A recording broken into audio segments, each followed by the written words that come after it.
بسم اللہ الرحمن الرحیم۔ السلام علیکم۔ حضرت عبداللہ بن عمر رضی اللہ تعالی عنہ کہتے ہیں کہ رسول اللہ صلی اللہ علیہ وآلہ وسلم نے ان سے بیان کیا کہ اللہ کے بندوں میں سے ایک بندے نے یوں کہا، یا رب لک الحمد کما ینبغی لجلال وجہک ولعظیم سلطانک۔ ترجمہ: اے میرے رب، میں تیری ایسی تعریف کرتا ہوں جو تیری ذات کے جلال اور تیری سلطنت کی عظمت کے لائق ہے۔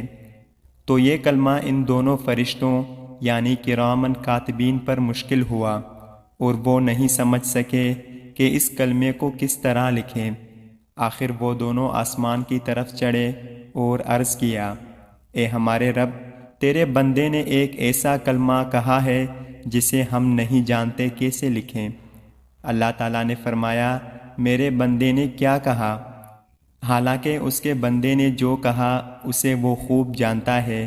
ان فرشتوں نے عرض کیا، تیرے بندے نے یہ کلمہ کہا ہے، یا رب لک الحمد کما ینبغی لجلال وجہک ولعظیم سلطانک۔ تب اللہ تعالیٰ نے فرمایا، اس کلمے کو انہی لفظوں کے ساتھ نامہ اعمال میں اس طرح لکھ دو جس طرح میرے بندے نے کہا، یہاں تک کہ جب میرا بندہ مجھ سے ملے گا تو میں اس وقت اس کو اس کا بدلہ دوں گا۔ اللہ تعالی ہم سب کو اس پیاری حدیث پر عمل کرنے کی توفیق عطا فرمائے، آمین یا رب العالمین۔ السلام علیکم ورحمۃ اللہ وبرکاتہ۔ آپ سب دیکھنے والوں کا بہت شکریہ۔